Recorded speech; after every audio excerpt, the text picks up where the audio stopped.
Hello, everyone, and welcome to SAMHSA's GAIN Center's Effective Data and Information Sharing, Navigating Common Challenges. My name is Erica Iara, and I'm a Project Associate at Policy Research Associates. I'm going to start with a little bit of housekeeping.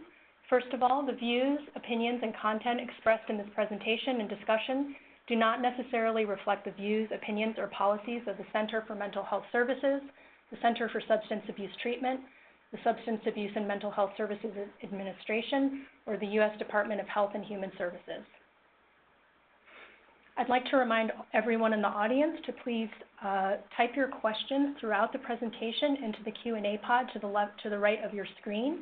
We will be addressing as many of these questions as possible at the end of the presentation. Also, to let everyone know, we will be conducting a brief poll, and we do appreciate everyone's participation. So when prompted, please respond to the open polls in the tab to the right of your screen. This webinar is being recorded. And just to let everyone know that slides will be disseminated via the GAIN's listserv in the days following the webinar. We will also be providing a certificate of attendance at the end of the event. Audience members can download this.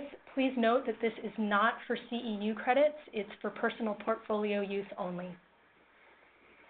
So just a quick review of the agenda. We will be starting with some opening remarks from John Berg of SAMHSA, followed by a presentation by our three speakers and a Q&A session at the end. And now I'm going to turn it over to John Berg, who is Senior Public Health Advisor of the Center for Substance Abuse Treatment at SAMHSA. John? Thank you so much, Erica. Good afternoon to everybody on the line. Welcome to today's webinar, Effective Data and Information Sharing, Navigating Common Challenges. We appreciate you taking the time today to participate in today's webinar. There are many challenges for organizations in sharing data and information across behavioral health and justice systems, including navigating HIPAA, 42 CFR Part 2, and other regulations impacting privacy and confidentiality. However, electronic health information exchange allows doctors, nurses, pharmacists, other healthcare providers, and patients to appropriately access and securely share an individual's health information, improving the speed, quality, safety, and cost of patient care. Health information exchange can greatly improve the completeness of patient records, which in turn contributes to more informed decision-making at the point of care. Today's presentations will provide needed information to assist with this process and help improve patient care and the important task of protecting patient privacy. Examples of effective strategies at the local and state level will illustrate ways jurisdictions can work together to effectively and safely share information and comply with HIPAA and 42 CFR Part 2. Today, SAMHSA is providing supporting resource documents related to 42 CFR Part 2 that should also be helpful in navigating related issues. They are Disclosure of Substance Use Disorder Patient Records. Does Part 2 apply to me? And the second one is Disclosure of Substance Use Disorder Patient Records. How do I exchange Part 2 data? We're excited to host today's webinar. Today's presenters will provide from their expertise on the important topic of data and information sharing. We are pleased today to have three experts in this field present today: Chris Schneeweiss, Stacy, Harper, and Bo McCall. I would also like to thank the GAIN Center and their staff for their work in developing and facilitating today's webinar. At this time, I will turn it back to Erica. Thank you, John. So I'd just like to take a couple of minutes now to introduce the three speakers. We have Chris Schneeweiss, who has served in the capacity of Senior Management Analyst for Johnson County, Kansas since 2010.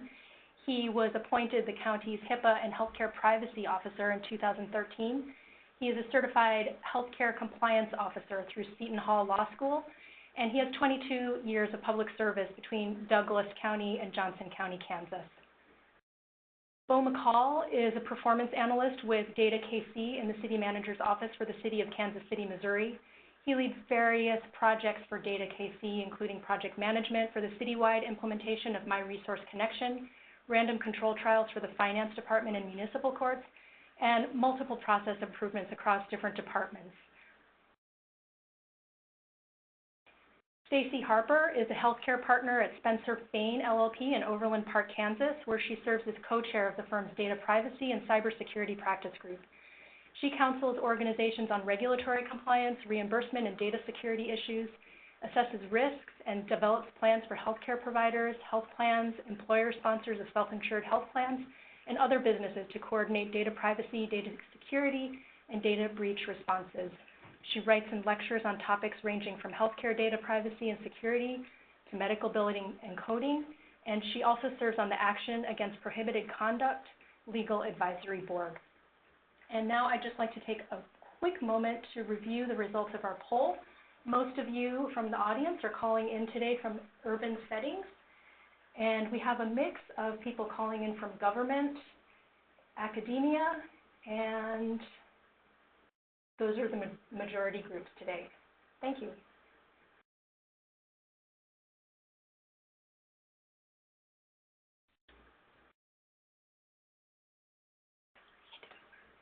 And now I'm going to hand it over to Chris, Stacy, and Bo.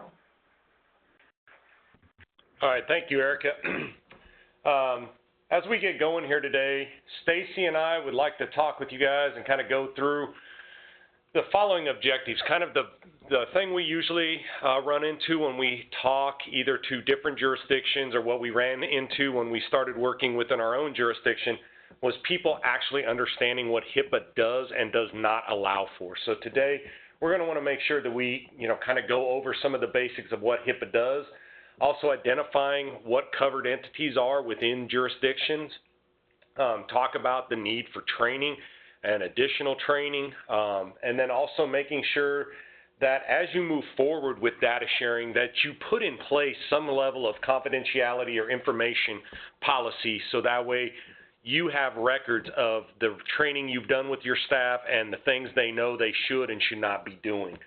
And then the thing I would encourage every jurisdiction that's looking into doing data sharing, especially data sharing amongst diverse data sets like behavioral health and courts, is utilize outside counsel, which is what Johnson County, Kansas does. We utilize Spencer Fain. We have a contract with them. So when we do have issues or obstacles that we need to overcome, I can rely on somebody like Stacy, bring her to the table, and they can help navigate us through whatever issues we're having. So as we get going, understanding HIPAA, I'm going to touch on some of the more recent issues that have come up or recent rules that have been implemented with HIPAA.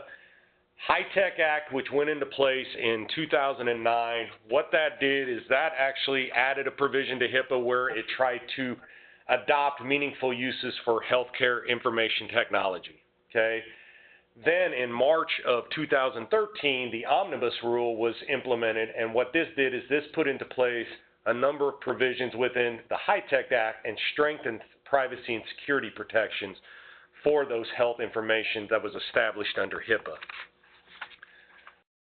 What you're going to hear whenever you talk about HIPAA or you talk with agencies that are covered entities and they're bound by HIPAA's rules and regulations is you're going to hear about the two rules that are out there right now, which is the privacy rule and security rule. And the privacy rule, which is mostly as a privacy officer, what I have to deal with here within Johnson County is the requirements and safeguards that protect individuals' personal health information. Okay, it outlines how that information can be shared, when it can be shared, and under what rules or exemptions. And then it also gives individuals rights to their healthcare information, the right to examine, and we get this a lot as the county's privacy officer. We do have citizens that go through our mental health department or our public health department, and they, ask that they want to be able to examine and get a copy of their records, and then they sometimes ask that corrections be made if the information is not accurate. And then the other one that you want to make sure that you're aware of is the security rule, which actually outlines the provisions that the electronic personal health records, all the safeguards that have to be put in place for that. You will also hear, and some of this may be kind of rehashing some of this for some people, but we always want to make sure that people are aware. You'll hear the term PHI or EPHI, which is Electronic Protected Health Information. And this is the actual information when you're talking about information related to past, present, or future health or payment for health care. This includes medical records, but not only medical records, it also touches on name, address, social security number, any information, and I'm really going to key in on this, any information that could reasonably be used to identify an individual. When I've worked with different jurisdictions, you will have people that will go out to the nth degree saying, well, you can't share, census level data because you could potentially identify a group of individuals receiving mental health services in that jurisdiction. And that, what you have to look at is, would a reasonable person actually be able to identify their neighbor off census data? Probably not. So that's kind of an area when you start looking at where and how you share data, what you have to clue in on is what is actually identified as protected health information and how much of that has to be redacted to where a reasonable individual would not be able to identify the person you're speaking about. So when we talk about covered entities within Johnson County, covered entities usually applies to three different groups, either a healthcare provider who conduct electronic transactions, so you're usually talking about hospitals, physicians groups, pharmacies, anyone that deals with that, or health plans. So within Johnson County, as the county's privacy officer, we do have a benefits division that provides health care plans to all of our employees. That falls under HIPAA, though our human resources department does not. And then you have to talk about a healthcare clearinghouse. This usually confuses people. They usually ask, what is a clearinghouse? Clearinghouse is a healthcare information exchange. That would fall under a clearinghouse, or a repricing company, or a billing service. If you do billing, sometimes agencies contract their billing out. That agency that's doing your billing, they're going to be bound by HIPAA's rules and regulations because they're going to fall under that provision. Where you're going to run into obstacles, or where we ran into obstacles setting up our data sharing exchange here within Johnson County, was we actually had to go through, and this is where relying on outside legal counsel is really beneficial, is identifying who's a covered entity and who's a business associate. I will tell you that everybody seems to think that the way to get to data sharing is we'll make everybody a business associate. As long as we put a business associate agreement in place with our local courts or our probation department, we're going to be able to share information. It is not a release of information. A business associate is a person or organization that actually, they provide a service on behalf of the covered entity. They actually have to be providing a service, so therefore by providing that service, they are a business associate, and they are therefore bound by the rules and regulations of HIPAA, just like a regular covered entity would be. It requires that access to PHI, that they perform a service, that there's actually a relationship that exists. So simply saying, well, this person's on probation and they're also receiving services from our mental health, all I got to do is put a business associate agreement in place, and every interaction that occurs with our mental health department is going to be subject to where we can share that information. That is not accurate. You would still need a release of information to share information unless you are providing a service on behalf of that covered entity. So what we have ran up against here in Johnson County are one of the things, this is an example of a business associate agreement that Spencer Fain actually helped draft for Johnson County. I have provided it. I've provided copies of this to other jurisdictions that wanted an example, because what I normally hear is that, well, we're working on a business associate agreement, but it's 18 pages long. You really don't want to take it to that degree. This business associate agreement here, as you see, is 3 pages long. It hits all the high notes. It makes sure that all the I's are dotted and T's are crossed when it comes to the sharing of information and what is and what will not be shared and what services are being provided. I want to make sure I didn't fly by one. Okay. primary privacy standards, things that you want to keep in mind. Do not use or disclose PHI unless an exemption applies. And I'm going to let Stacy talk about what those exemptions are here in a minute. Disclosure request only the minimum information required to effectively accomplish what you're trying to accomplish. When I talk with people about the data sharing we do here in Johnson County, the one thing I really drive home to them is the way we got past no was by getting everybody to agree that all we want to share is this client or individual is receiving services from this department. We're not sharing lab records. We're not sharing their clinician notes. We're not sharing, medication records. We're simply identifying like individuals that are receiving services from this department, or they're receiving services in mental health, but hey, they had an ambulance run last night. Legally, we can share that information. It's the same individual, it's two covered entities, and it's regarding care or treatment for that individual.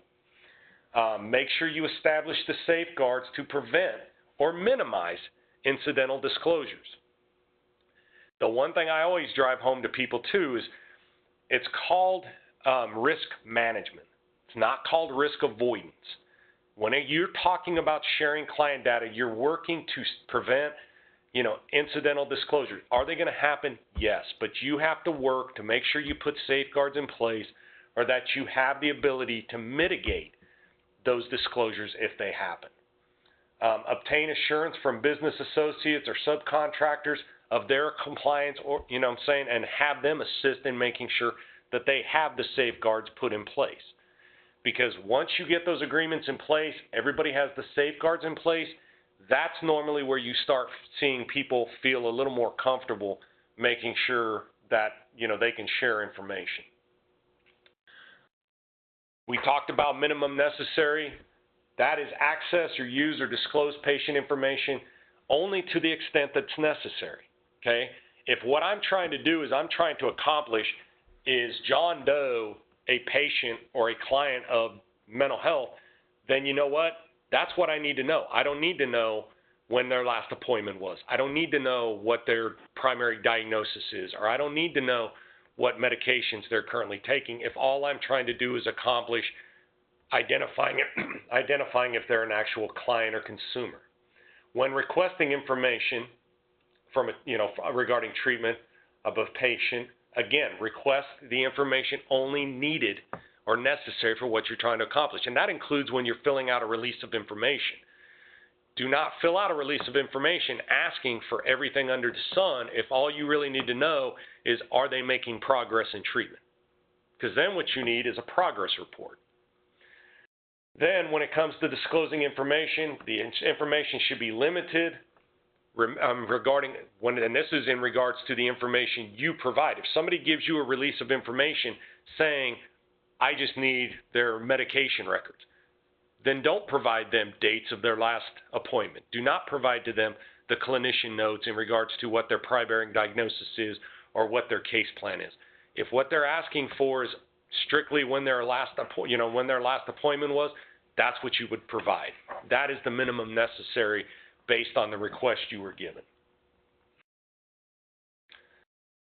So with that, I'm going to kind of turn it over to Stacy here, and I'm going to kind of let her take it on to the next step, talking about disclosures and when exemptions apply and what authorizations are necessary and when they're necessary.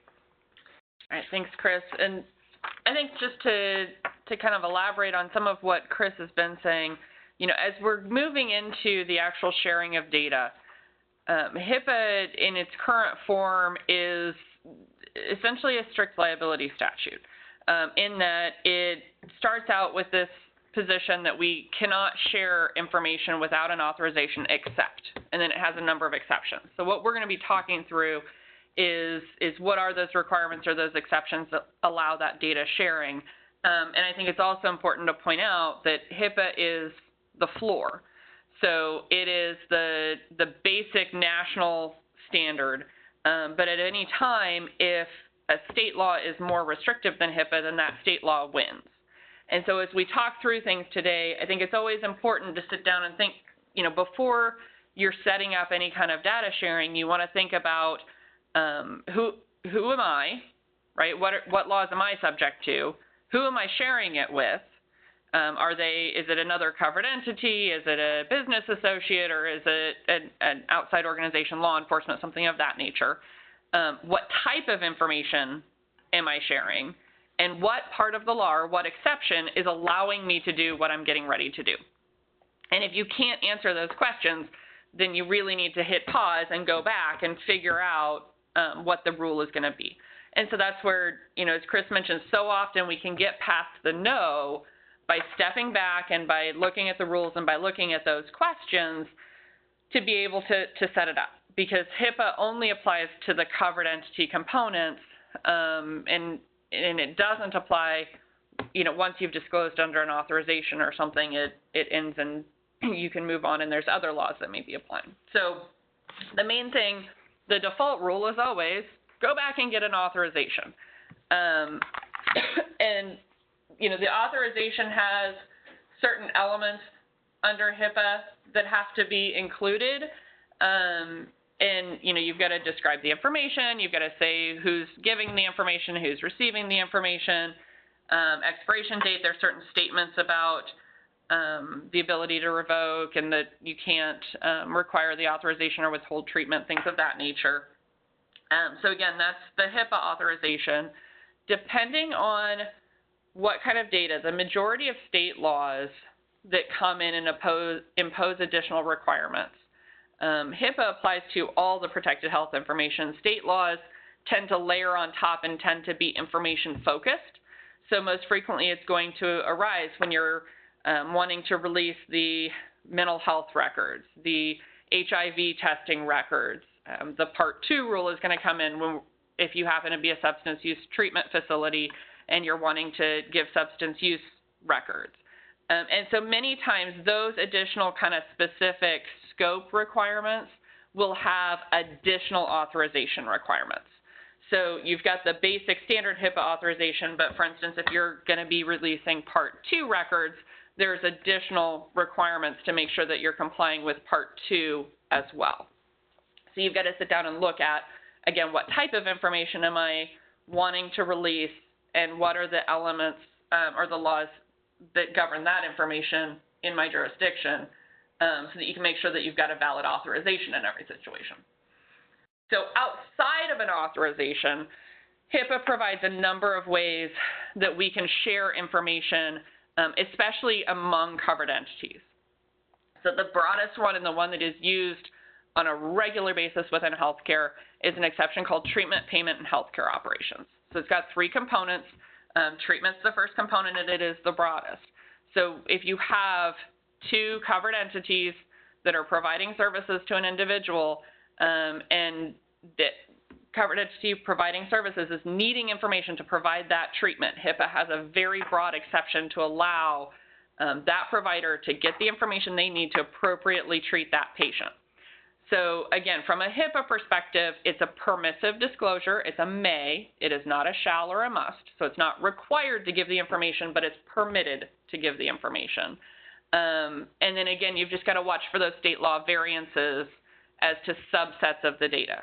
So this is a big place where HIPAA dissects from Part 2, in that under HIPAA, if I'm a physician and I'm going to be providing services, I can get any healthcare information I need from any other healthcare provider, except for when I reach out to that Part 2 treatment facility to get substance use treatment information, I have to get an authorization from the patient to get that piece of information from the Part 2 provider. So from a general HIPAA perspective, though, it's very broad, and this is used on a regular basis for us to be able to provide that patient care and take care of the individuals in our communities.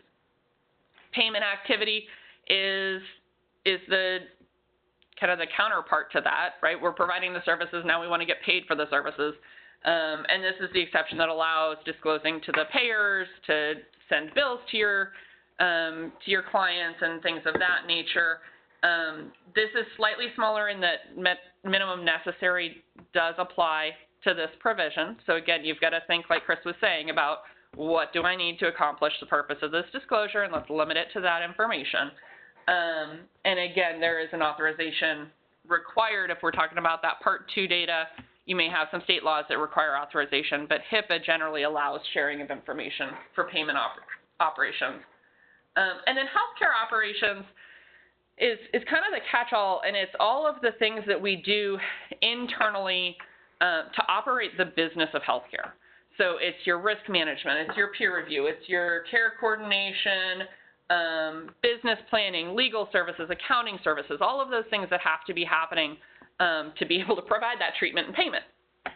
And so it allows, HIPAA again allows some sharing within your organization for those purposes. And then it also allows if two covered entities both have a relationship with an individual, there's a limited scope of healthcare operations in which those entities can share information for these purposes as well. This is one section where Part 2, as it has evolved over the last couple of years, there are some regulations now to allow both covered Part 2 programs and payers that receive information from Part 2 programs to do some kind of, subcontractor downstream use of that information. There's very specific requirements depending on what they're going to do and what those agreements need to say, but it does have a structure there as well. And it's actually the proposed rules that hit the Federal Register today are helping to clarify and align the healthcare operations under HIPAA with the healthcare operations. It's a slightly smaller scope, but the healthcare operations under Part 2, where that information can be used. So again, all of these, it's a permissive disclosure. At any point when you're in doubt, the default is always to go back and get that authorization from the patient or the client. So it does cover the majority of disclosures that we do in healthcare without the authorization. There's a laundry list. There's a whole separate regulation on other permitted or required disclosures. Under HIPAA, these are less frequent. It's your subpoenas, your court orders, there's a whole section for law enforcement disclosures, public health reporting, all of those things, workers' compensation, all of those things are going to come in. Each one has very specific requirements on what has to be in place to allow the disclosure, and then also many of them have a limited scope of what can be disclosed when those requirements are met. Again, this is probably the section of the regulations where HIPAA gets the most variance with state law, because you have so many state laws that come in and require additional things that are subject matter specific. So it's important to make sure before you're releasing information without an authorization, is it allowed under HIPAA, and then if yes, okay, now is it also allowed under my state law? For law enforcement, like I said, there's a number of categories where information can be disclosed to law enforcement. This is the full list. Each one has its own requirements. And again, this is where we run into the most variation on state law. Frequently we'll run into it where we can give the information under HIPAA, but we've got additional requirements or nuances under the state law before that information gets released. So within a municipality or county government, whatever you may be, one of the things that we have a lot of conversation with is trying to figure out how to limit the scope of all of these restrictions and structure things appropriately to be able to share the information. And hybrid entity is a concept under HIPAA which has been very beneficial in putting those structures in place. And so what it does is it's looking at one legal entity that has multiple functions. The primary function is not provision of healthcare services or operating a health plan. It's operating, a city or a county government, whatever it may be. But within that, there are departments or components that are a healthcare provider, are a health plan, are a healthcare clearinghouse, and trigger these requirements. And so what the organization can do is to structure itself to define those covered and non-covered functions. And what you end up doing is kind of subdividing the county to be able to limit, okay, this bucket is going to be subject to HIPAA. It's going to meet all of these requirements. It's going to have the security measures in place. And this other bucket is the non-covered components. And what it does is it allows for the data sharing across the departments that have been defined as covered components. So they're one entity with the health for treatment payment healthcare operations to share between the ambulance service and the mental health service and things of that nature. But essentially they treat the non-covered departments as a separate entity, so obtaining the authorization. So while the ambulance may be able to share with the mental health department for treatment of an individual, they may require an authorization or need to find one of those exceptions to be able to give that same information to law enforcement. So I'm going to let you do have to do the hybrid entity. You do have to make sure that you're, kind of making that designation in writing. You've got to maintain that documentation for the 6-year time period under HIPAA. And it really helps to limit, especially when you get into the security rule and some of the tracking and things like that need to be put in place to manage and to segregate this data. It helps so that you can really focus that in on the right subsets of your community rather than imposing those restrictions on other departments that would never have access to PHI in the first place. So I'm going to let Chris talk for just a second about kind of how Johnson County has done that. Thanks, Stacy. So as Stacy talked, and as I mentioned before, by utilizing Spencer Fane, having them come in, do a risk analysis of our entire organization, and have us actually go through and look at each individual department or division of our county government, we were able to segregate everybody out into who's a covered entity and who's either a business associate or in this case a non-covered entity. So for Johnson County, we have our own mental health department. It's actually a division of Johnson County government. We also have a developmental supports division that provides services for intellectual and developmental disabilities. We have a public health department like a lot of local governments do. We are the area agency on aging for Johnson County. And then our ambulance service is actually part of county government. That is not something that we subcontract out. Now, the non-covered entities, we have 2 different probation departments. One is county ran, and the other one is actually ran by our state. Our community corrections is the county, court services is state, then our district courts, our housing authority.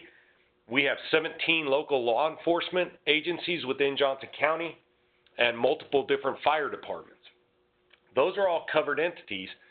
The only way, again, I'll drive this home, the only way any of those organizations can have information free flow is if they are actually a business associate, where they are providing a service on behalf of one of those covered entities for them. They could put that in place. If not, they're subject to the authorizations that Stacy just went through or the possible exceptions if they apply. The challenges, again, like most of you on this call probably know, is how do we coordinate those services and communicate about like individuals between those 2 departments. And again, we have put a platform in place here in Johnson County. It's something we're moving to try to regionalize.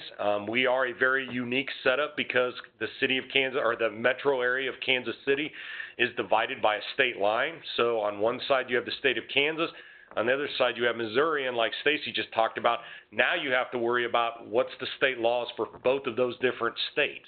Because Kansas, I don't believe, and Stacy correct me if I'm wrong, I don't believe has as strict, they rely strictly on what HIPAA requires compared to Missouri. Yeah, that's correct. We're benefited in Kansas a few years ago. The state laws were aligned with HIPAA to where there's still a few limited exceptions, but for the most part, if you comply with HIPAA, you've complied with the state law, and the state law actually provides immunity if you comply with HIPAA. So Kansas has a lot of flexibility, and you don't have to do the variances as much. Missouri, on the other hand, has not done that alignment. and has some more kind of aggressive adverse case law as well. So Missouri definitely gets a lot more kind of hit the pause, let's go check the state and make sure we're in place more than Kansas does. And I mean, across the 50 states, you get every variation in between. So as we've continued to try, and so with that state line that divides us, we have a number of clients or consumers that receive services on the Kansas side from Johnson County, but then they go across state lines, and next thing you know, they're in the city of Kansas City, Missouri, where they may also receive services. They go to a hospital there. They have an ambulance call there.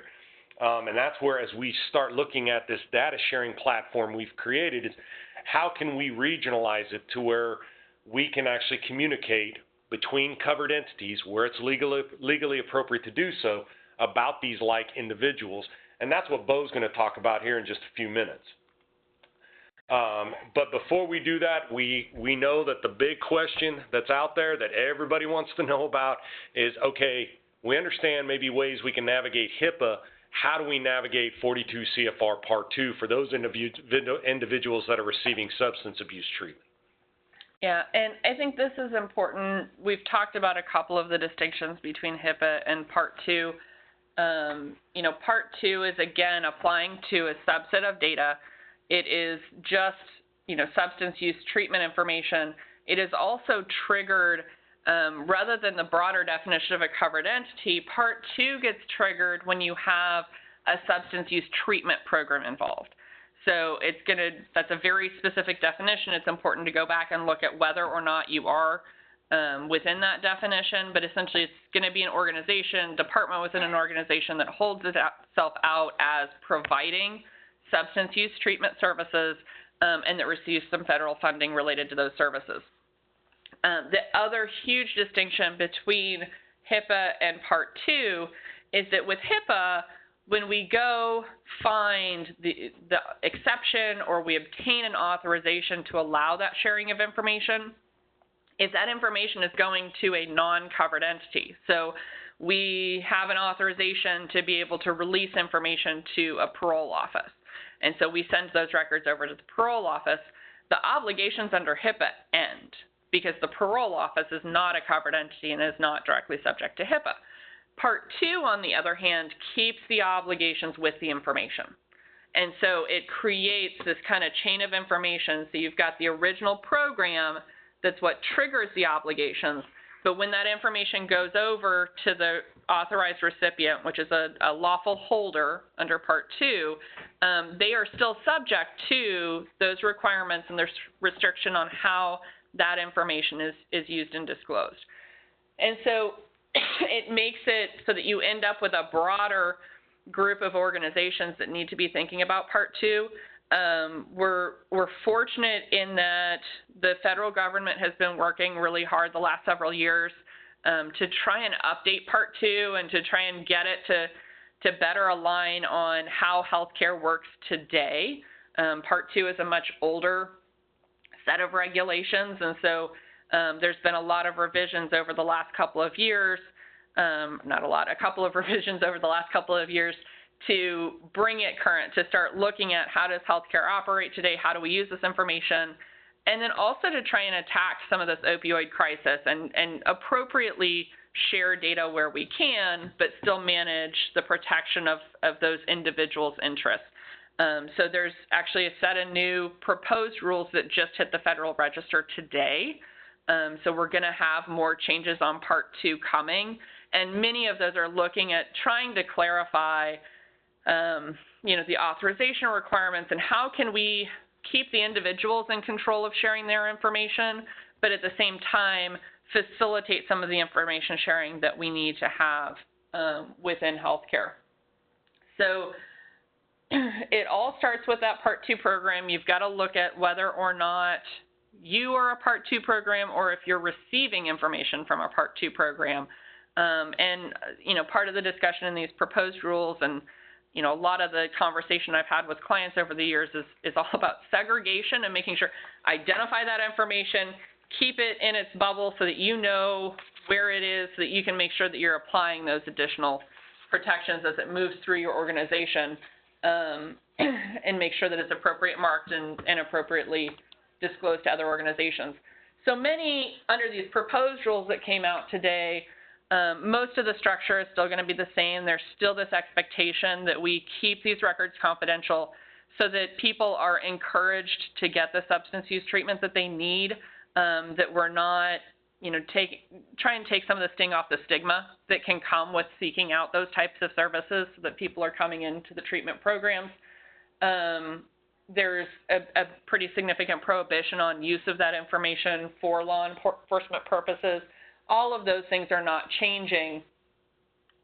Again, most of the changes are a lot of it's really trying to clarify and adjust some nuances within the rule, many of which came out of commentary from the previous revisions in 2017, 2018. I think there were a number of things where comments, there was the proposed rules, there were comments received that weren't necessarily addressed in the proposed rules, so they couldn't be addressed at that time, and now we're coming back and filling in those gaps.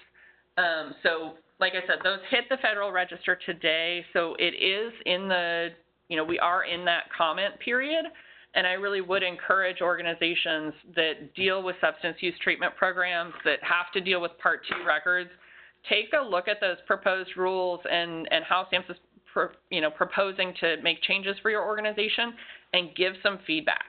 Because I think we really are starting to move in the right direction, but they've got to have everybody playing in and weighing in with that information for them to come out in the right place that works for most organizations. Well, that takes us to where we talked about training. We're just going to spend just a couple minutes. What we provided here, and we actually can't play the video because I don't think anybody wants to sit for another hour and watch this, but I wanted to hit on, again, the need to work with outside counsel and the benefit that can come from that. When it comes to training your staff, one of the things that is probably best practice under HIPAA is the basic first level of training that you provide to all your employees as it relates to HIPAA is to give a good general overview of what that is. So what we did here is we worked with Spencer Fain, created an actual video that is embedded into our online training system here in Johnson County. So every new employee that comes on, this is a training video. They don't have to come and sit in person away from their desk. They can sit at their desk or their workstation, watch this general overview training that Spencer Fain helped design, and then when they're done with that, they actually take a test that we have.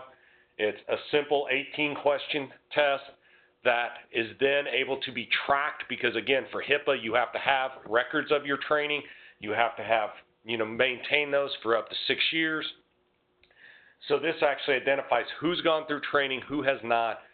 And again, when it comes to refresher training, we do that. We do that on an annual basis. Again, we have worked with Spencer Fain, working with each of our individual departments to make something. They do a general training like this video right here, but then the departments, they get into a little more specificity when it comes to, mental health is going to be a little bit different than, let's say, our public health department. And our public health department is naturally going to be different than our probation department. But all of them need some level of HIPAA training because they're going to be dealing with some of that information.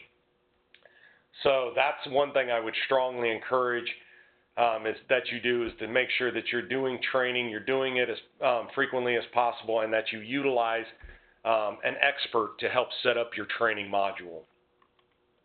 The other thing is every staff member that gets trained on our data use application that we design has to go through a 3.5-hour training, and part of that is going through a confidentiality and information exchange procedure that was put in place where they actually, we get down into the weeds about how do you legally share information, when is it illegally appropriate to do so, if you do, what is minimum necessary, what's an example of the minimum necessary rule, and then have them sign stating that they understand that they're not going to use it to look up their daughter's boyfriend, they're not going to use it to look up their neighbors and things like that, so that way we have that in place that if an incidental disclosure happens or worse yet, an actual breach occurs, we actually have some some documentation put in place that if we're audited that says, hey, we did our due diligence, we did what we needed to do to make sure this staff were supposed to be doing this and doing it the right way, they just chose not to. So we want to make sure that those are in place and maintained as well. So with that, we've spent quite a bit of time here between Stacy and I talking about what HIPAA is and ways we've tried to navigate our data sharing. But as I mentioned before, we're moving now to going across state lines. We're now looking at a way that we can communicate about who are those utilizers of not just Johnson County services, but maybe the city of Kansas City, Missouri. And that's where I've gotten to know Bo McCall with the city of Kansas City, Missouri, and kind of we've worked collaboratively to try to, stretch this data sharing across state lines and start moving into a more regional effort. And I'm going to let Bo kind of take it at this point to talk about what they're doing with the city of Kansas City, Missouri. Thanks, Chris. I'm going to talk a little bit about the city's background with My Resource Connection, which is a data sharing platform in Health and Human Services that Johnson County is hosting, along with our implementation process of MyRC, and then some of the challenges we face with it and our vision for MyRC ultimately going forward. And so I just want to start out by talking about one of our ongoing problem areas in the city when I was first introduced to MyRC. When I say MyRC, I'm referring to My Resource Connection, the data sharing platform. Back in 2017, the area of high utilizers of emergency medical services, like a lot of other counties and cities are facing, KCMO had noticed a sharp and continuous upward trend in the impact of high utilizers on our safety net systems. High utilizers essentially account for a disproportionate number of calls and transports of EMS. In some cases, individuals can account for literally hundreds of transports in a year. This impacts not only our EMS system, but also overcrowding at the local hospital emergency departments. In 2016, 10 individuals accounted for more than 1,200 transports, and in 2017, it was a slight decrease, but we were still over 1,000. This was almost 2% of all of our system traffic for EMS in each of those years. And each encounter ties up an ambulance for approximately an hour. It occupies an emergency department bed for up to 12 hours. And then when we look at the estimated cost of care, which is rarely fully compensated, if it's compensated at all, it can easily approach $2,000 per episode. In 2016, for the top 5 patients alone, the city spent $1.25 million and about $2 million for the top 10 of our high utilizers in both 2016 and in 2017. So the time and money invested in each call is extensive, and very rarely do any of these encounters with our high utilizers result in an actual hospital admission. The majority of our high utilizers end up landing at the city's major safety net hospital. It's Truman Medical Center. They end up in the emergency department there, which significantly adds to their congestion as well. And many of our patients are uninsured, they're homeless or transient. You can see in our highest EMS users in 2016, the highest EMS user had 134 calls. They called from 70 different locations. And in 2017, our highest EMS user had almost 160 calls, calling from 50 different locations. Our high utilizers are presenting with a range of different issues. They're calling from a wide range of locations. It makes the individuals really hard to identify until our EMS units actually arrive. And essentially, these patients they're not receiving the care and the resources that the complexity of conditions require. And at the same time, we're tying up resources that are desperately needed for more serious medical conditions. So to address this issue, the city started convening monthly meetings of community provider organizations with members from our Office of Emergency Medical Director, Kansas City Fire Department, Kansas City Police Department's Crisis Intervention Team, our municipal court, our health department, local hospitals and clinics, and other safety net providers. And the high utilizer issue actually became a priority in our citywide business plan in the past couple of years as well. And so this was what was happening when this was one of the big problem areas in the city when I was first introduced to MyRC in 2017, and looking at the exploratory stage of how Kansas City, Missouri started interacting and engaging with MyRC, I saw a presentation by Chris and one of his colleagues at our Mid-America Regional Council, and thought, wow, this is really, looks like an amazing platform. You know, what can I do to get this in front of the right folks? And just to reiterate, I'm in the city manager's office with Kansas City, Missouri. I work for Data KC. I'm not a health and human service subject matter expert or subject matter expert in public safety. The benefit or the vantage point of my office is that we do have a lot of connection points around the city. So through a scope of services and our work on a program we have called KC Stat, we engage with all 18 departments in the city pretty frequently. And so I started putting out feelers to some of my contacts in our health and human service departments and public safety to see if MyRC, this data sharing platform, if there was a place that we could use this, if it would add value anywhere. And so this resulted in an assessment of departmental demand, identifying stakeholders in the beginning, lots of demos and trips downtown to City Hall by Chris and his colleagues at Johnson County. And ultimately, this got in front of our assistant city manager over public safety, who thought it would be a great benefit in that problem area of high utilizers, and could be a tool that the high utilizer group could also put to use. And so from there, it became a matter of better defining the goals and some of the use cases, who the users would be for MyRC, and then also determining who the ownership, who would own the contract, and where the source of funding would be in the city. And that ended up, our health department ended up taking the lead on that. And then we got to the actual contract process, which was a lengthy process, as Chris had mentioned in the early stages that it would be, and probably took about, I'd say, 3 to 4 months as we went back and forth with the contracting. And then looking at, well, actually, let me touch on one more point here with determining ownership and funding. Before I came to the city, I've been with the city for almost 3 years now. There was a handful of data sharing efforts that had either failed or not gone anywhere. So there was definitely some skeptics in those early meetings, and the value of the platform actually really spoke for itself.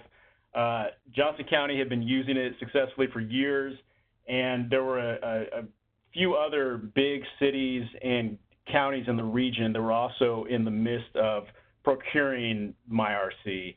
And one of the big benefits of MyRC that we determined in that early stage too was this was a government hosted platform, whereas in the past, some of the failed data sharing efforts had been around trying to bring on a private vendor and getting the different counties and cities to buy into that vendor, which a lot of times it ended up the cost being prohibitive and being too high for participation from multiple jurisdictions, which with Johnson County, my understanding with MyRC is they can't make a profit off of it. So it's kept those costs down. It's opened up the system to a number of other cities and counties to participate.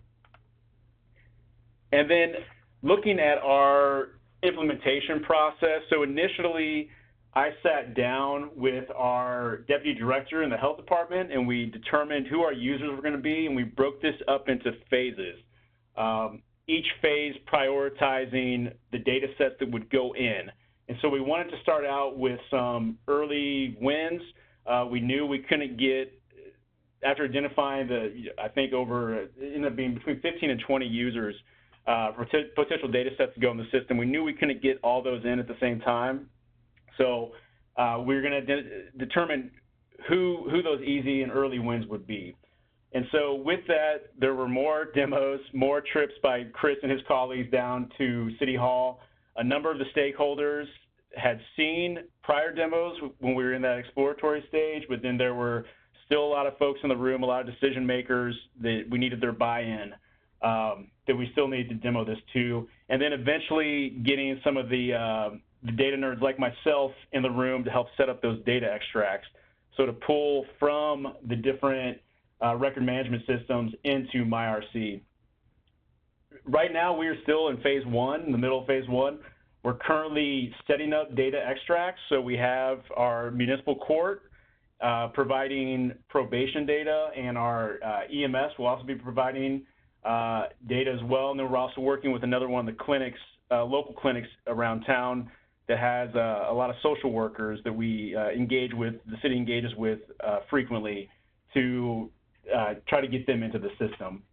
User training will be coming up, so I'm guessing that once we get the data extracts in, that'll probably take us about another 2 weeks to a month to get those in, and then we'll be looking at user training probably at the beginning of next year to get those users into the system to actually to use the data, to see the data.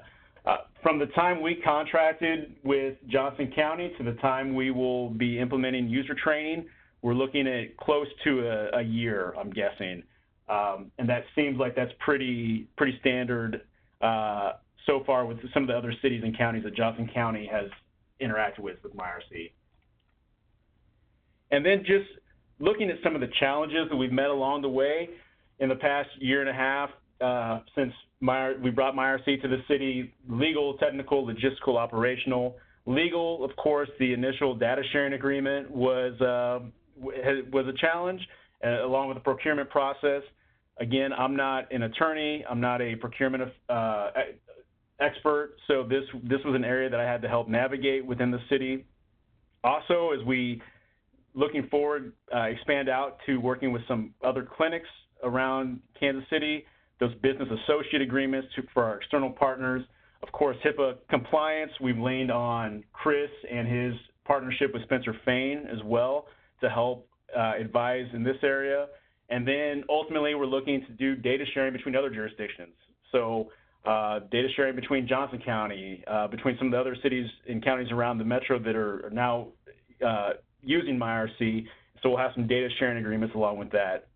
The technical challenges, setting up data extracts, again, getting the database administrators in the room and being able to pull from those systems into MyRC, ensuring there's not duplicate entries and redundancies, and then assessing and determining the level of interoperability with system providers and vendors. Logisticals, as I spoke to, the funding for the initial setup was a lift. The annual fees, the business associate agreements, finding out who the right users are on our user list, and also the right decision makers to approve participation in the system, and getting the right decision makers in the room ultimately. So I joke around that I do a lot of calendar coordination, a lot of doodle polls, sending out doodle polls to get the decision makers in the room. Oftentimes I'll spend 2 to 3 to 4 times more time on just trying to get the calendars and the meetings and the agenda set up as we do actually in the meeting themselves. Identifying the internal roles. We currently have 2 staff members that are working on MyRC. I have become the project manager, and then we have an analyst in our health department who will be overseeing the user training. And again, this isn't our we're not dedicated specifically to this project. We both have multiple ongoing projects, so this is one of those things that finding time to prioritize, keeping this ball moving amongst the other projects that I'm also managing in the city. And then operational is those challenges, we see those coming up. So those are the foreseeable ones that once we get users in the system, making sure we're getting value out of the data. So just having data out there for data's sake isn't going to, we're not going to get value out of that. It's not going to help us. So we need to make sure we're getting value out of the data in our user training, setting up queries and reports, setting up the correct data partitions, who sees what, and then ultimately to the endpoint where we're creating and implementing impactful interventions for our shared clients and high utilizers. Creating those user groups in collaboration with groups around the city, so this isn't just a city effort, but also a regional effort. And then to break this down as far as the long-term opportunities and vision that we ultimately see with Kansas City, Missouri, is linking health and human services locally and regionally, breaking down our silos for more effective care, more effective operations, more effective service delivery, linking case managers in our city and then also across the region, linking counselors, other human service professionals, so we can accomplish a real and sustainable impact for our residents and our clients. Streamlining human service delivery, more efficient and effective case management support, helping our case managers coordinate services, which are benefiting both the client and our service providers. One of the benefits of MyRC, even if one of our clients is only receiving services from a single agency, they can still access MyRC's directory for community organizations and local services. MyRC does have a public-facing side to it as well with those services listed. Appropriate interventions, effective interventions, and we're just at the tip of the iceberg here in KCMO. And ultimately, this is above my pay grade of what these interventions are going to be. So these are going to be the leaders from our high utilizer group, the leaders from our public safety, health and human service departments and agencies that are going to be working together to create and design interventions. There's been a lot of great work and lessons learned already in our high utilizer group about some different interventions and approaches they've taken. And again, this is taking a collaborative approach instead of the city operating in silos. And not just the city, but the region, the cities within the region operating in silos as well. And then ultimately, we're trying to prevent crisis. So this is our big outcome. Preventing crisis for our residents, for our customers, moving towards a health and human services culture that is preventative instead of solely reactive, an approach that pulls our residents out of the vicious circle of perpetual crisis, perpetual demands on our emergency management system, and then creating preventative intervention plans that help our residents more effectively stabilize and provide them the support they need. So just in closing, as Chris has mentioned, data sharing is not easy. There's a lot of challenges. There's a lot of resistance to change in the culture and in our legacy government systems. People are understandably protective of their shops, and which I understand. And then our stakeholders and our decision makers here, they're busy folks. They have lots of competing priorities and demands on their time. There's also a lot of significant considerations around patient confidentiality, liability, and the whole process moves slowly. And that's something that a lesson learned is just being patient in this process as we move towards a culture of more data sharing, and also just continuing to nudge. That's one place that I frequently have to reach out to some of our decision makers and make sure that the ball's still moving forward here and give them a friendly nudge. But I will say it's been very encouraging in this process in the past year and a half. It is moving here. We've had what I consider to be like a snowball effect. So the more departments we have on board, the more data we have on board, the more cities and counties around the region that we have on board, the easier this process has become, and the easier it is for everybody to see the value that data sharing and MyRC is going to provide. And also, I think everybody is a little less apprehensive about the risk involved with data sharing.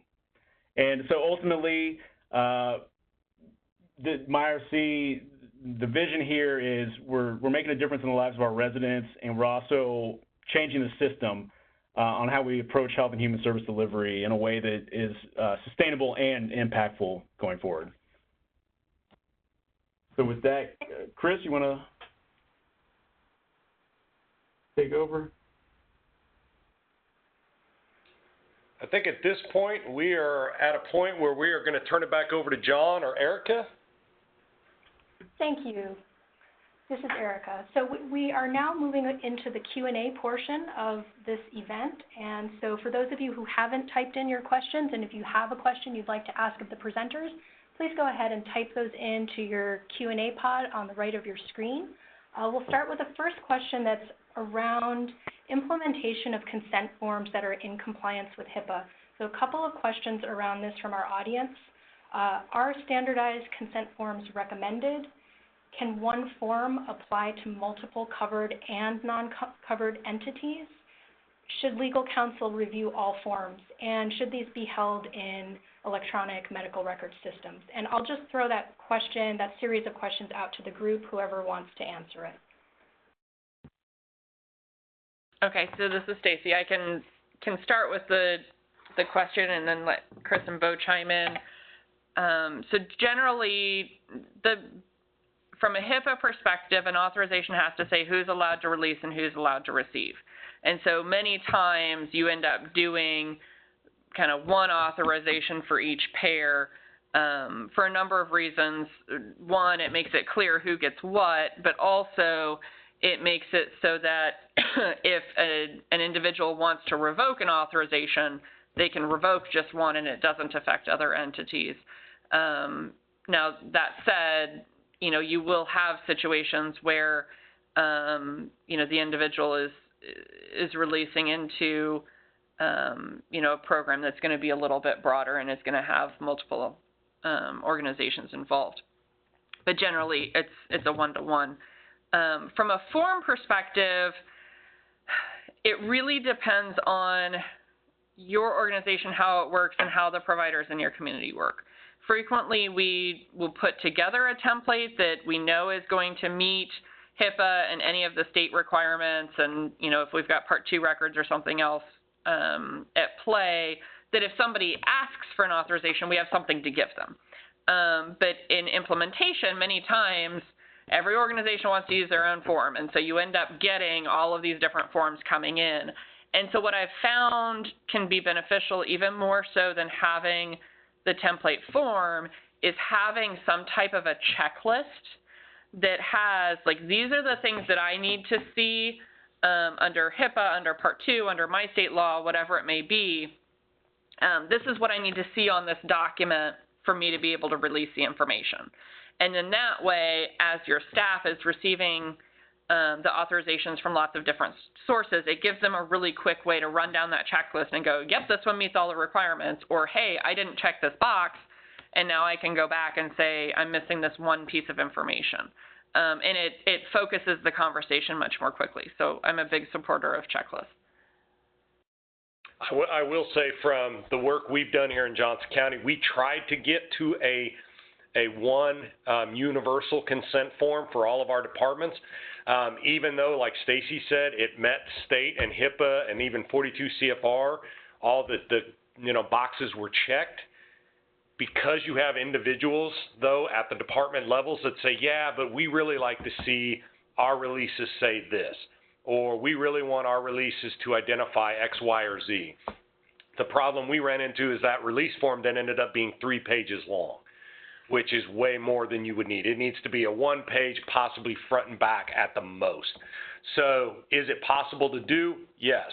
It's very hard to get there, though, because even though you may meet all the legal requirements, you may not meet all of the departments that you're working with's requirements of what they want.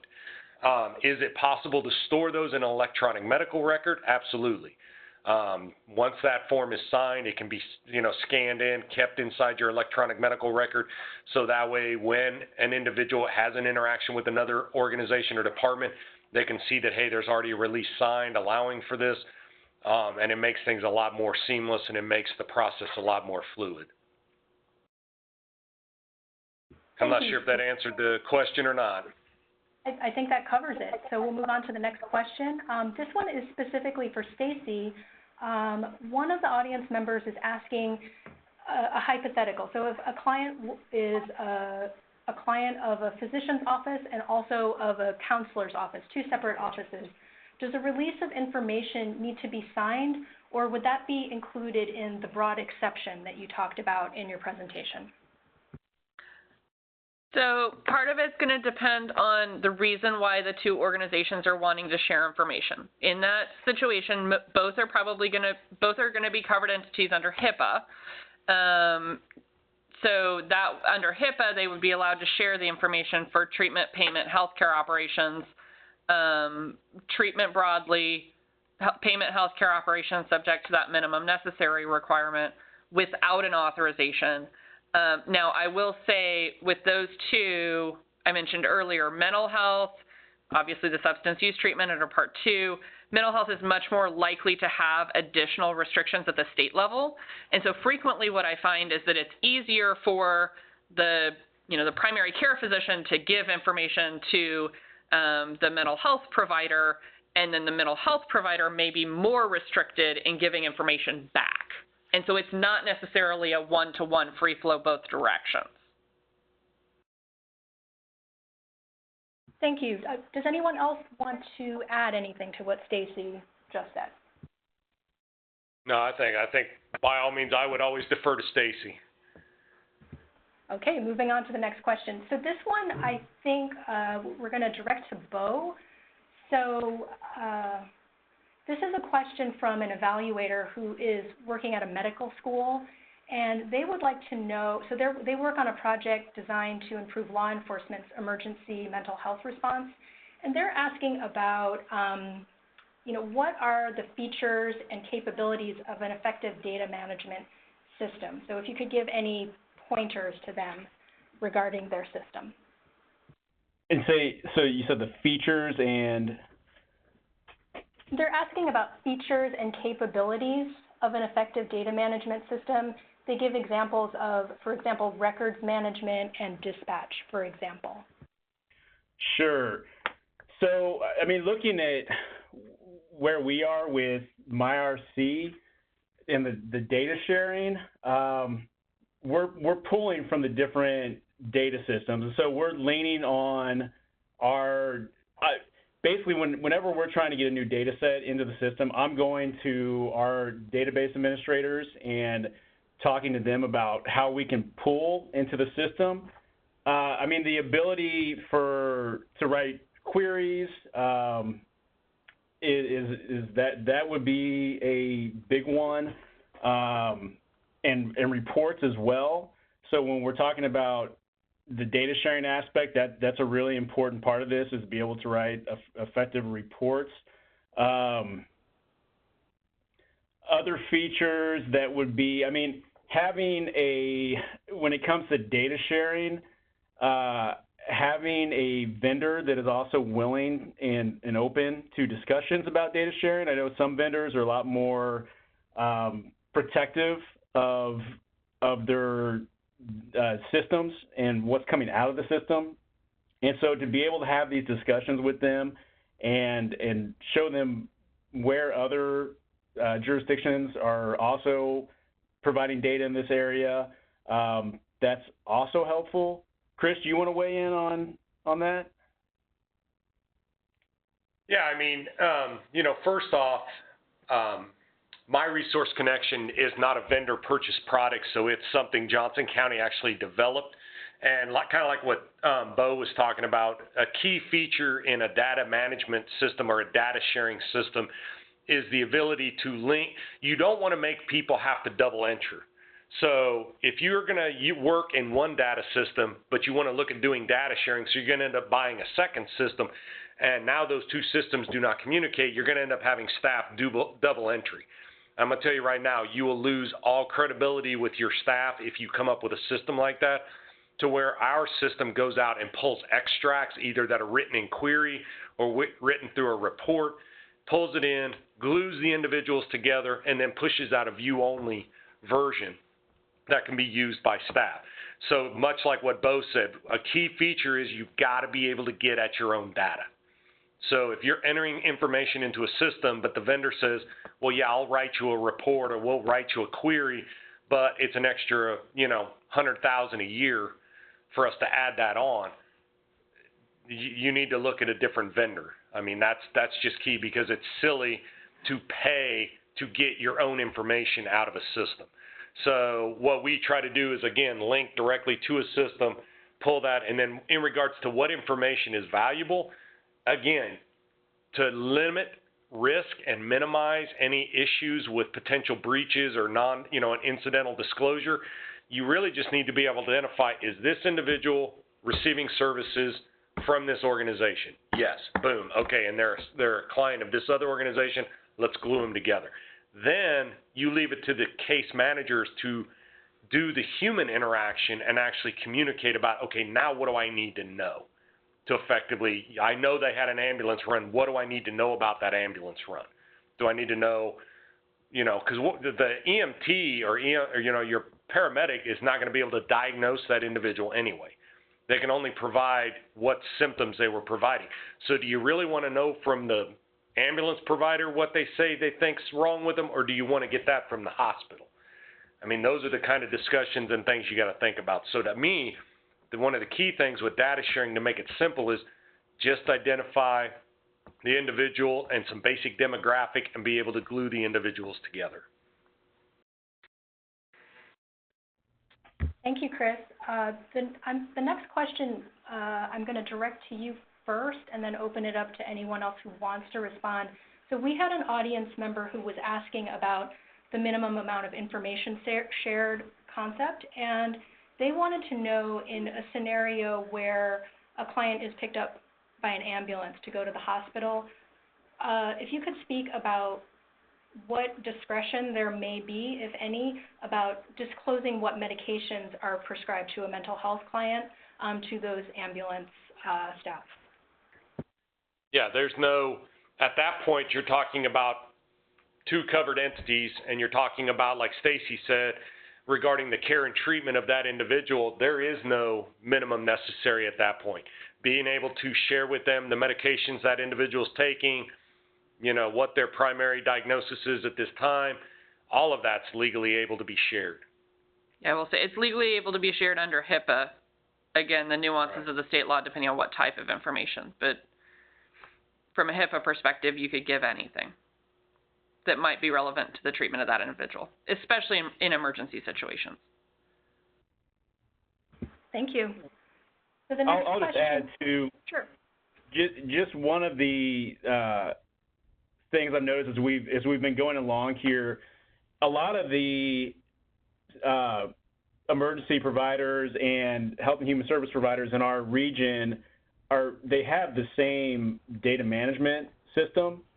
And so for us, there's been a lot of shared opportunities exactly to this question as far as what information can be shared, in that Johnson County, with their emergency medical services, and another county, local county, they have the same record management system that we do. And so they were able to set up a data extract that we were basically able to mirror. And so those questions were already kind of dealt with in those different counties. So that has been one of the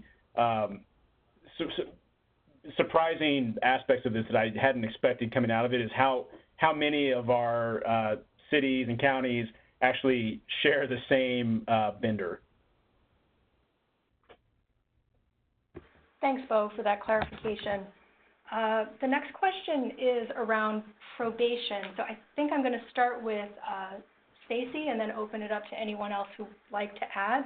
So this is from an audience member who wants to know whether they, in statements that they are reporting to the court, whether they can include information about diagnosis, current treatment, and medications of their clients. So the final answer on this is going to turn almost entirely on the state law that's at play for what can be admitted into the court records. Generally, I mean, if the information's coming from, you know, the defendant or the individual themselves, they're not subject to HIPAA, and the law enforcement would not be directly subject to HIPAA. So if they're receiving the information under from a healthcare provider, and it's under one of the exceptions where an authorization was not involved. So it's a law enforcement response or responding to subpoena, responding to a court order, protective order, that type of thing, then the applicable order or subpoena may have limitations on what can be admitted to court. But HIPAA itself is not going to speak one way or the other to it.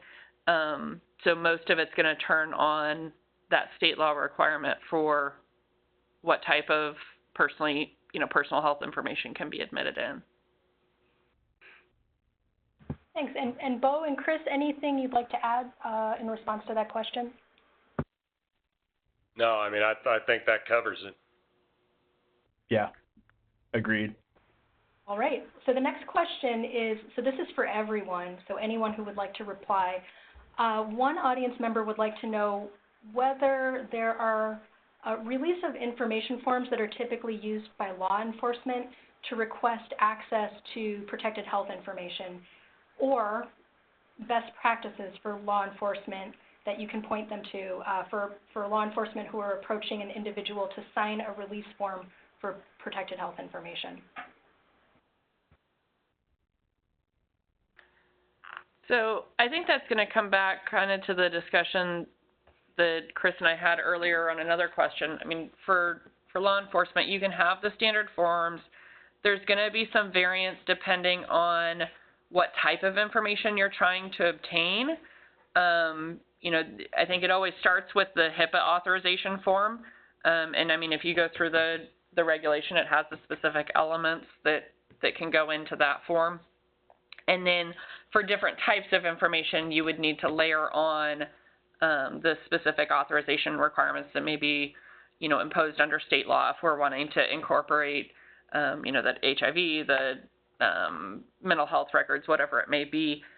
From a Part 2 perspective, depending on what you're trying to do, there's definitely likely to be specific consent requirements, and in some cases, you may not be able to get it even with a consent. Yeah, I mean, the only thing I will add is here in Johnson County, one of the issues we ran into, and it's still kind of out there, we haven't totally resolved it. We have a different process in place. Is our mental health provider was very reluctant to accept a release of information from law enforcement because it started raising the ethical questions of how was the release obtained? Did the person truly know everything they were signing? And it really raised some ethical concerns about, do I release the information? Because again, even though you have a release and legally you may be able to, our state law states that the steward of the data, in our case it would be our director of mental health, can still refuse to provide that information if they feel that it would be injurious to the client or the consumer. So one of the things we have done, and it actually works better for our law enforcement officers, because law enforcement, for the most part, they're not into getting releases signed and trying to ask for treatment information. I mean, that's not what they do. So what we have done is we have put in place mental health clinicians embedded in our police force. So of our 17 police departments that I mentioned earlier in the presentation, all of them now are covered. All of them have access to a mental health licensed clinician who can go out on calls, do outreach, and they can work in maybe getting that release signed to get information or get this person linked to the services that they need, so that way we're not relying on police officers to do it. Thank you. And we just have time for one last question. So this is from an audience member who wants to hear more about sharing public protected health information in the jail setting, and they want to know, what are the exceptions in a jail setting between the contracted provider and non-covered entities? And this is the last question. So I guess a section of HIPAA that we didn't really delve into today, so it's within the regulation for permitted and required disclosures without authorization. There is a section there regarding correctional institutions, and there's a number of different situations where information can be given to correctional institution regarding an inmate, so somebody that's actually in custody without an authorization, most of which are related to, you know, providing the services, medical services that are needed in custody, protecting the people, you know, the other inmates and the employees of the jail and things of that nature. I will say one of the things that we run into a lot when it comes to the law enforcement side is the distinctions between what we can do when someone is in custody and they're an inmate versus that is if they're on probation or parole, so they're no longer in custody, or on the front end if they have like a warrant out for their arrest but they have not yet been arrested and taken into custody. So you've got to kind of watch. There are exceptions along that whole spectrum, and there's different types of information that can be shared at each stage, but it's really important to make sure that you're defining what level of control law enforcement has at the time of the disclosure, because it can completely change the answer on what we what a healthcare provider can or cannot give. Thank you, Stacy. Bo or Chris, anything that you would like to add before we wrap up? No, I mean, one of the things we have done here in Johnson County, because we have that same situation, our jail, we subcontract the medical care. We were able to put a business associate agreement in place because the medical provider, though they are a covered entity, the jail and them are working collaboratively in regarding the care of this individual. There is things the jail is doing on behalf for the medical provider that, again, it doesn't allow a free flow of information to be shared, but it does allow for basic information about, okay, this individual came down to the infirmary, they were seen, they're now going back to their pod. We are able to share, hey, we think this is what's wrong with them and we're going to be prescribing medication for them, just so that way, the officers working with that individual know that, hey, if they're complaining about something, that's a symptom of whatever they were diagnosed with, and they're aware of it and things like that. But again, it may not, while that individual was being seen down in the infirmary, they may have shared their entire back history and this and the other. None of that's going to get shared because, again, what our third-party medical provider is doing is sharing the minimum necessary for our jail to interact with this individual and, make sure that they're receiving the care and treatment they need. I'm also learning from Chris and Stacy as we go along here because the jail, that is one of the data sources that we would like to see in future phases of as we implement MyRC throughout the city, but we're not quite there yet. So these will be questions that will be going down those paths more as we get there. All right. Well, so this concludes the presentation section of the webinar. I'd like to thank all of our experts who served on the panel here today for an incredibly informative webinar. We're just going to move into sharing some downloadable resources right now. In just a few seconds, everyone in the audience should be seeing a file transfer box pop up on your screen. If you're interested in downloading any of the resources, you can just click the name of the resource or resources that you'd like to download, and they should become highlighted, and you can hit the download button, and they'll download to your computer. We do have certificate of attendance, and just a reminder that that is not for CEU credits, but just for your personal portfolio use if you'd like to have that. We also are sharing data across the sequential intercept model essential measures. So this is a manual recently published by SAMHSA that is organized along the 6 sequential intercepts of the SIM, everything from the crisis response intercept through community corrections. This manual has information about important data elements to collect and recommendations for effective measures at each of the 6 intercepts. We also would like to refer you to SAMHSA's Center of Excellence for Protected Health Information webpage. There are many resources here related to HIPAA, and so that's just the website to the right of your screen. And I do encourage you to check that website also to learn about the various forms of TA that are offered by the center. Finally, we have 2 publications from the Office of the National Coordinator for Health Information Technology. These 2 resources contain information about disclosure of substance use disorder patient records, 42 CFR Part 2. One is how do I exchange Part 2 data, and the second document is does Part 2 apply to me? So you can access these via the download on the file transfer box. You can also find these on healthit.gov on the website. The SAMHSA's GAIN Center has a listserv. We do disseminate all webinar slides via the listserv, so if you are not already a subscriber and would like to be, the address is provided here to sign up. And finally, here is contact information for the Substance Abuse and Mental Health Services Administration and also for the GAIN Center. And just as a reminder to everyone out there, the GAIN Center does provide phone-based TA. So if anyone here would like to avail themselves of that service, feel free to call us and we will set up an appointment for you. And that's it. Thanks, everyone. Have a wonderful day.